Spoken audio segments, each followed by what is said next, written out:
por diante. E aí, mais uma vez, só para a gente frisar, a gente falou sobre cuidados necessários, legalização da igreja como pessoa jurídica, alvará de localização, responsabilidade da igreja enquanto local de aglomeração de pessoas, imunidade tributária e a controvérsia acerca do IPTU. É bom lembrar que é o seguinte, em relação à questão de imposto, a igreja precisa estar com a documentação ok. Se a documentação da igreja não tiver ok, como é que ela vai poder correr atrás das coisas? Até em relação à conta de luz, a igreja pode ter desconto de imposto. Mas agora, se a documentação não estiver legal, não tem como caminhar. Aí, o certificado de aprovação do Corpo de Bombeiros, olha aí, né? A Constituição Federal, em seu artigo 150, inciso 6, garante aos templos de qualquer culto a imunidade de tributação dos impostos que incidem sobre sua estrutura física. O objetivo é garantir assim a liberdade religiosa do país. O benefício, entretanto, nada tem a ver com as obrigações que o templo religioso tem com o município e os órgãos de fiscalização e emissão de alvará de segurança, como o Corpo de Bombeiros, que devem obrigatoriamente ser cumpridas. Então, entende? Uma coisa são os impostos, outra coisa são as obrigações legais para que a igreja funcione no município. E aí, trata-se apenas, né, se a gente for observar aqui, né, deixa eu ver aqui. Benefício nada tem a ver. Trata-se apenas de imunidade sobre impostos relativos ao prédio, como IPTU, por exemplo. Depois de constituída a personalidade jurídica, segundo José Antônio de Oliveira Neto, diretor da área de administração tributária da Secretaria de Finanças, o templo de qualquer culto deve cumprir todos os trâmites legais obrigatórios e um deles é a inscrição municipal. O fato de preencher os requisitos para estar imune ao pagamento de impostos não isenta o templo de estar em dia com esta obrigação. Então eu não sei se dá para vocês perceberem como a declaração de renda. A igreja não paga imposto, mas ela declara renda. Ou seja, pode olhar para mim. Aqui a gente está com uma vitrine, entendeu? Pode olhar para cá, que olha, a gente funciona assim. Tem que ser declarado. Entende? A gente tem tanto, entrou tanto, saiu tanto. Exatamente. É mais ou menos isso. É como, por exemplo, digamos. Não vai pagar sobre isso, mas você tem que declarar. Isso. Vamos pegar uma coisa simples. Digamos que de repente, né, a igreja, igreja X, ela remunera a pastora Sandra com uma prebenda, um sustento ministerial, que não é salário porque não é CLT, né? O pastor não é um funcionário da igreja, ele é um prestador de serviço, autônomo. E aí, nesse caso, ela recebe um sustento para ela poder dar assistência à igreja. Por isso que ela não tem direitos trabalhistas, né? Se o pastor não estiver cuidando de algumas situações, ele morre, a viúva fica Deus dará, ele fica Deus dará, fica todo mundo largado por aí, né? E aí a igreja vai, chama outro pastor, a vida segue e, né, acabou. E aí nesse caso, simples assim. E aí viveram felizes para sempre, claro, a igreja, né? A família do pastor que se lasca. E aí nesse caso, digamos que de repente a igreja foi, né, e deu um sustento ministerial para Sandra. E aí a Sandra de repente recebe um sustento ministerial de 10 mil reais todo mês. 10 mil reais ela precisa o quê? Além de declarar renda, ela precisa estar em dia com o imposto de renda, ela precisa pagar. Mas não paga, porque ela não tem carteira assinada. Mas na declaração da igreja diz que a igreja dá 10 mil para ela todo mês. Um belo dia, num determinado momento, ela vai ser encontrada. Dona Sandra, por favor, se aproxime. Entendeu? Então, ou seja, é importante a gente observar isso. A igreja não a contratou, ela não está na questão da folha de pagamento de funcionários, mas a igreja declara que dá um sustento para ela. Aconteceu isso com a... O marido dela era pastor. Ela pode ficar chateada com você. Não, mas é ex. Ah, então tá bom, já que é ex-sogra, pode contar, vai, fala. Não vou falar o nome, o marido dela era pastor, mas aí ele faleceu. E ela recebe até hoje um adicional da igreja. Aí o que acontece? Vamos para a certificação digital, né? Por força de instituição normativa da Secretaria da Receita Federal, as organizações religiosas em geral tornaram-se obrigadas a apresentar declaração de imposto de renda anual, declaração de imposto retido na fonte, né? E demais obrigações acessórias, somente através de certificação digital. Por exemplo, essa semana eu vou assinar um documento de certificação digital e pronto. O que acontece? A movimentação que acontece com a igreja pela contabilidade, né, vai estar sendo representada pela contabilidade para resolver isso, né, e essas informações serão passadas obrigatoriamente. Não tem a ver comigo de assim, vou declarar ou não vou declarar. A coisa todo ano vai ter que acontecer, entendeu? E assim a gente vai seguindo. E aí, a gente, por exemplo, tem também a contribuição sindical patronal das igrejas. Por que a igreja não recolhe contribuição sindical patronal? Resposta: a legislação prevê que a contribuição sindical patronal a ser recolhida em janeiro de cada ano deverá ter por base capital social. A igreja não tem capital social.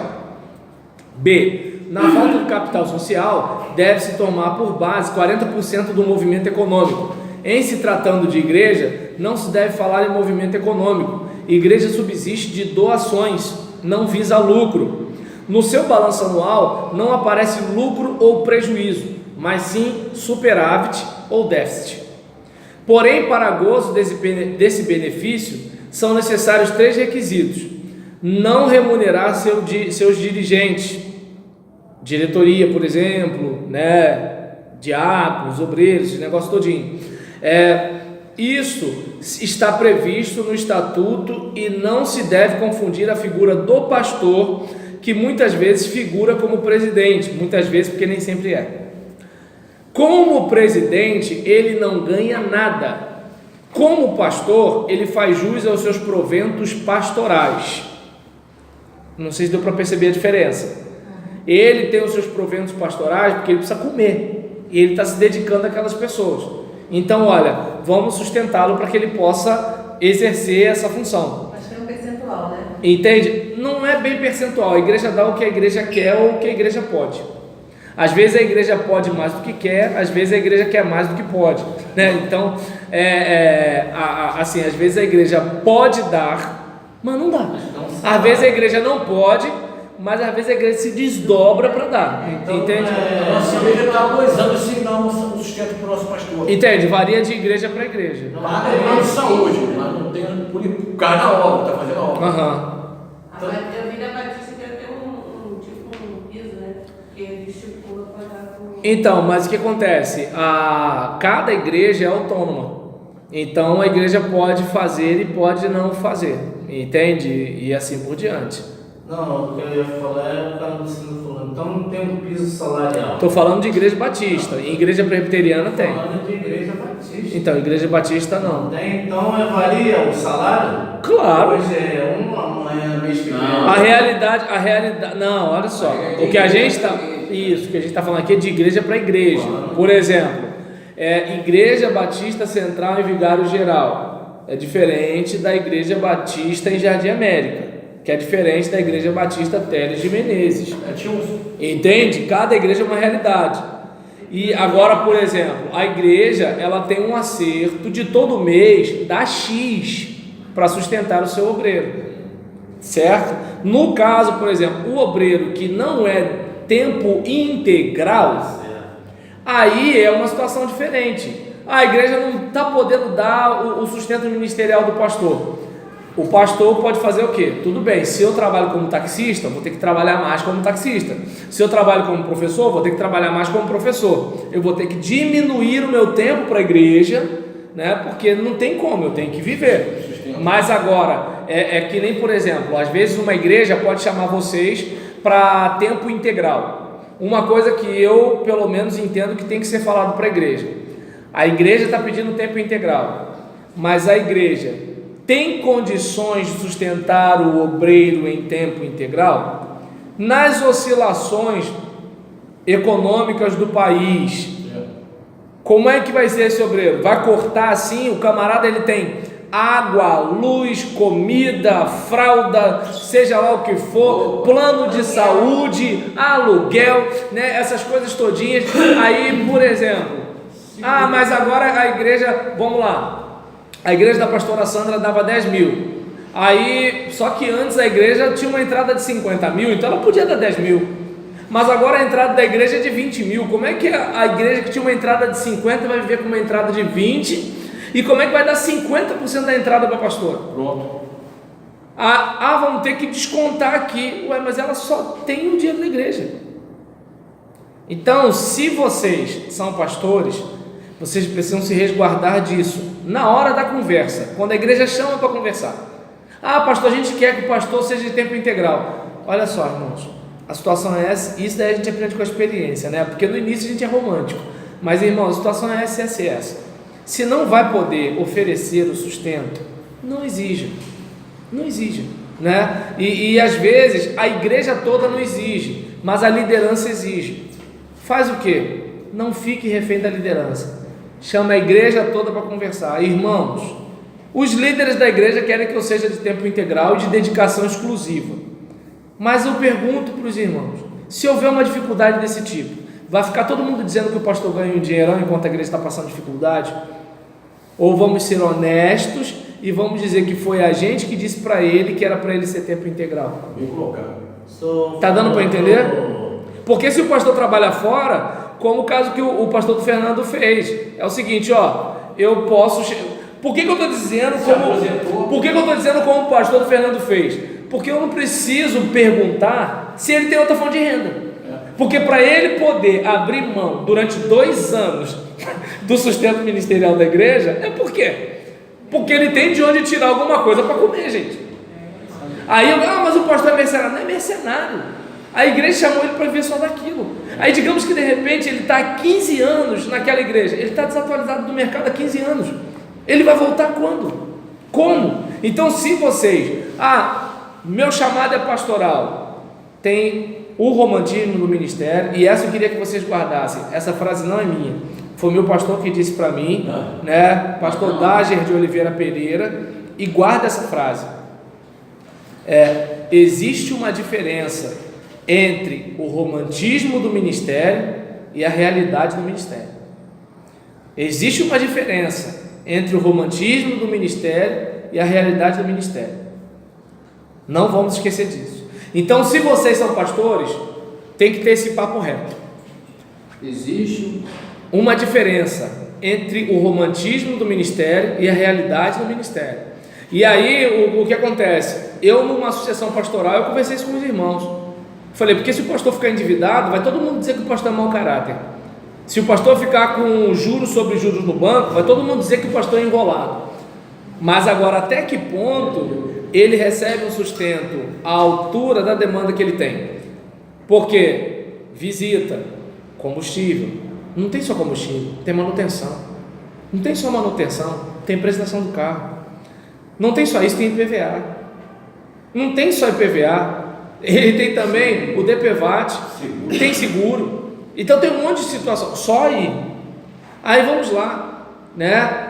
Ele precisa ter as igrejas mais tradicionais, ele precisa de terno. Quanto é um terno? Ele precisa estar bem vestido. Quanto é?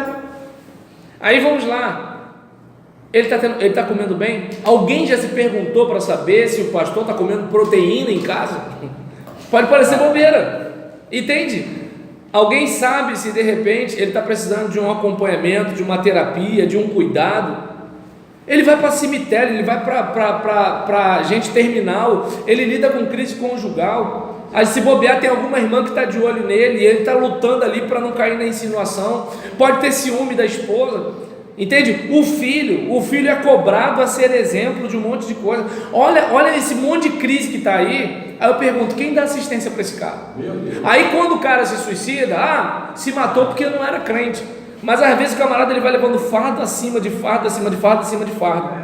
E é interessante que é o seguinte: todo mundo tem um pastor para despejar suas lamúrias e suas crises. O pastor tem quem? Aí vem um miserável e fala assim: o pastor tem Deus. Deus todo mundo tem, filho. A pergunta que se faz é: o pastor cuida de você, quem cuida do pastor? Entende? E aí, diante de uma situação dessa, se você é pastor, toma conta da sua vida, filho. A Bíblia fala: tem cuidado de ti mesmo e da doutrina, para você não salvar um monte de gente e se perder no caminho. Então o que acontece? Se ninguém se preocupa com você, preocupe-se consigo mesmo. Agora, se você não tem chamada pastoral, você quer ser aquele líder da igreja, converse com a liderança da igreja sobre isso. Converse. Por quê? Porque depõe contra a igreja um pastor que não é bem cuidado. É uma demonstração clara de que a igreja não é generosa. O próximo pastor que vier já vai ficar de olho vivo. Se já não vier, cheio de habilidade, porque ele sabe que, poxa, esse pessoal, eles não amam o pastor deles, como é que eles vão amar o pessoal da rua? Eles não amam o camarada que ora por eles, que prega para eles, que visita. Eles não amam esse cara. Como é que eles vão amar o feiticeiro? Como é que eles vão amar o bandido? Entende? Você está falando a parte de legislação, eu estou falando assim, e às vezes isso não é perto para menos. Porque é constrangedor. Entende? Assim, é um tipo, por isso que eu estou falando. Existem coisas que vocês precisam conversar com a igreja. Entende? Vocês precisam conversar com a igreja. Né? Por quê? Porque às vezes a igreja ela acha que o pastor está no bem e bom, e às vezes os líderes estão exigindo do pastor uma coisa que a igreja não pode dar em troca.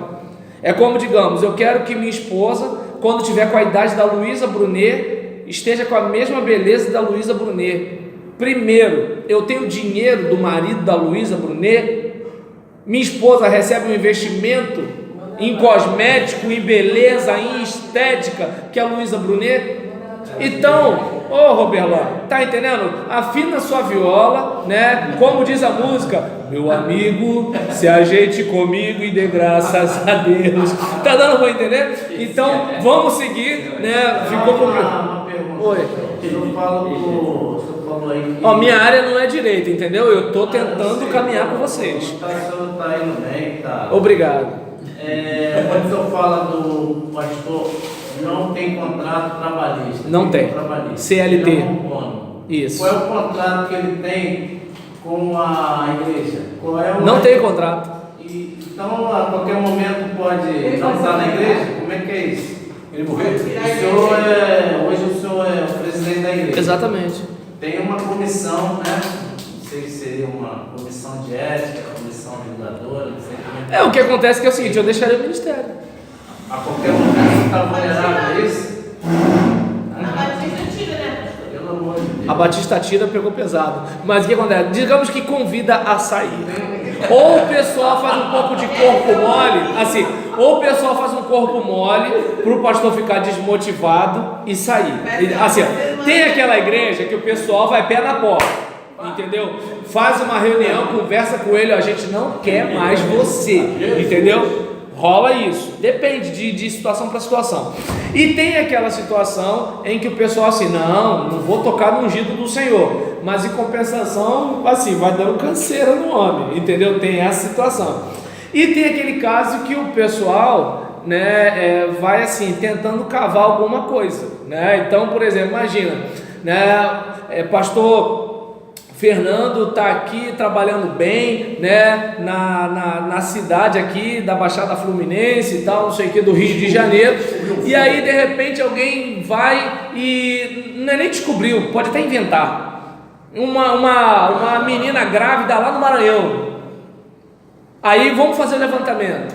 Mas ele nunca esteve no Maranhão, mas ele nunca não sei o que lá, mas depois de todo o levantamento, a imagem dele já está ganhada, já está todo mundo falando mal dele, até ter a prova. Então, ou seja, muitas coisas contribuem para que o indivíduo saia.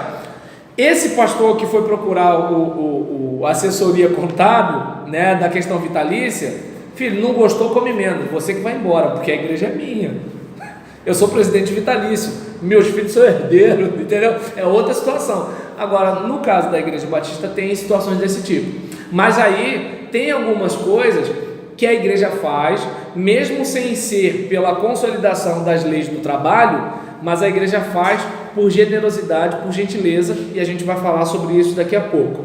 E aí, voltando para cá, porém, para gozo desse benefício, ou seja, da contribuição sindical patronal das igrejas, são necessários 3 requisitos: não remunerar seus dirigentes, isto está previsto no estatuto, a não ser, e não se deve confundir com a figura do pastor, que muitas vezes figura como presidente. Como presidente ele não ganha nada, como pastor ele faz jus aos seus proventos pastorais, né? Típico exemplo de 2 em 1: entrega da declaração de imposto de renda da pessoa jurídica anualmente. E 3, manter a escrituração contábil regular de conformidade com as normas previstas em lei. Livro diário devidamente lavrado e impresso, assinado pelo presidente e pelo responsável técnico contábil, deverá ser registrado, né, na questão do registro de cadastro de pessoas jurídicas, né? Então é importante que, em relação a essa questão do registro civil, lembra quando a gente falou sobre o cartório, né, no registro civil de pessoas jurídicas, né? E por oportuno, o Ministério do Trabalho e Emprego editou a portaria número 1012, de 4 de agosto de 2003, publicada no Diário Oficial da União em 5 de agosto de 2003, que pôs fim a eventual dúvida que pudesse ser suscitada quando estabeleceu procedimentos para a comprovação da condição de entidade ou instituição sem fins lucrativos para fins de isenção da contribuição sindical patronal. Então, a gente encerra aqui, né, o capítulo 3 do manual, falando sobre a legalidade da igreja, né, os seus direitos e obrigações.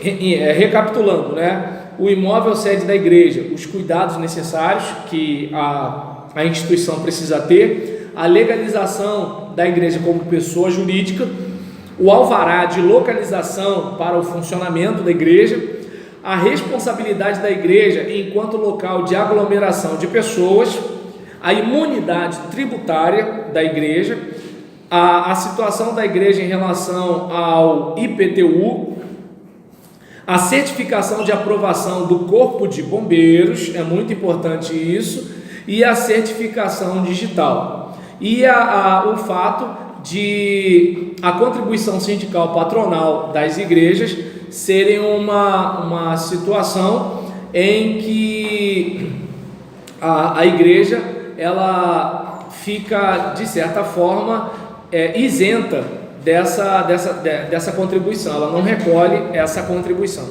Então, vocês assumindo o ministério, vocês assumindo uma igreja, que vocês possam ter essa preocupação, chegar, chamar a liderança da igreja e falar assim: meus irmãos, estou muito feliz por estar aqui com vocês, que bom que Deus me trouxe para cá, que bom que os irmãos receberam a confirmação do Espírito Santo no coração de vocês, para que eu venha para cá, mas eu tenho uma pergunta a fazer. Estou muito feliz em estar aqui, mas eu tenho uma pergunta a fazer. Essa igreja é legal? Blitz, documento. Oi. Então 90% nós vemos aqui não existe. Não sei. Não sei. Eu sei que a igreja que você assumir, você precisa se preocupar com isso. Por isso que você está fazendo. As outras eu não sei. Eu sei que a igreja que você for assumir, você precisa se preocupar. Nessa obra que a gente começou agora, um ano agora fazendo, fechou agora semana passada as telhas, né? Sim. Visitaram o vizinho, detonou a gente lá, já vai uma multazinha já aí. Por quê? Então, se vai ter a multa, significa que a igreja fez alguma coisa de um modo impróprio, certo? Então, diz a Bíblia que o homem prudente vê o mal e se esconde.